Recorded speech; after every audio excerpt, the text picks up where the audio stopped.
नमस्कार। Erroneous refund क्या होता है? शायद ये सवाल आपके मन में भी आया होगा, और अगर आप इसका आंसर जानना चाहते हैं तो ये वीडियो आपके लिए ही है। मान लीजिए आपने रिफंड फाइल किया 10 लाख रुपए का, सिस्टम ने आपको लो रिस्क माना और 90% का प्रोविजनल रिफंड यानी लगभग 9 लाख रुपए आपके बैंक खाते में सीधा जमा हो गए। आप खुश हो गए क्योंकि पैसा है भाई, और वो भी जल्दी आया है। लेकिन कहानी यही खत्म नहीं होती दोस्त।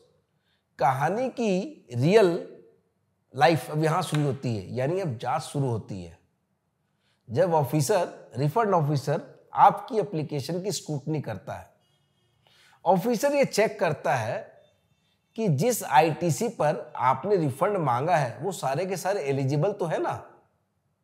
अब मान लीजिए उसने स्क्रूटनी के दौरान देखा कि उस आईटीसी में 2 लाख रुपए का वो आईटीसी है जो किसी आपने बिजनेस के लिए कोई कार परचेज की हो उसका होगा।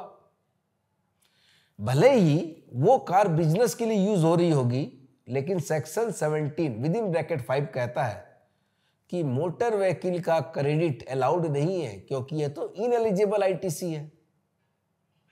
तो अब आपको कितना आईटीसी मिलना चाहिए था? 10 लाख माइनस 2 यानी लगभग 8 लाख, पर आपने लिया कितना? 9 लाख। तो ये जो 1 लाख ज्यादा चला गया ना, यही है एरोनियस रिफंड।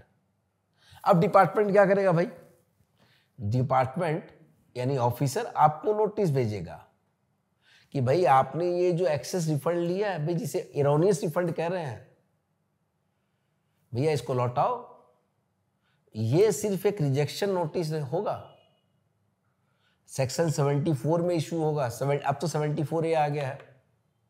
और जहां बात होगी रिकवरी प्रोसीडिंग की, मतलब जो 1 लाख ज्यादा गया उसे वापस करना होगा, साथ में इंटरेस्ट और पेनल्टी भी लग सकता है। अब ये जो 2 लाख रुपए का इनएलिजिबल आईटीसी जो आपने रिफंड एप्लीकेशन में दिया, वो तो आपको मिलना नहीं है, उसकी भी रिकवरी प्रोसीडिंग का मामला शुरू हो जाएगा। यानी एक छोटी सी चूक बन सकती है बड़ी परेशानी। तो दोस्तों, ये जानना जरूरी है कि हर रिफंड के पीछे एलिजिबिलिटी की भी एक कहानी होती है। प्रोविजनल रिफंड मिलने का मतलब ये नहीं है कि आपका रिफंड आपको मिल गया है। ये तो एक शुरुआत होती है एप्लीकेशन की, प्रोसेसिंग की, स्क्रूटनी की। इसलिए रिफंड क्लेम करने से पहले हर आईटीसी की एलिजिबिलिटी एक बार जरूर चेक करें। ऐसे ही जरूरी और इंपॉर्टेंट कंसेप्ट के लिए समझने के लिए हम लाते हैं आपको नई नई कहानी आसान शब्दों में। आप हमारे चैनल को लाइक कीजिए, सब्सक्राइब कीजिए और बने रहिए जीएसटी दोस्त के साथ।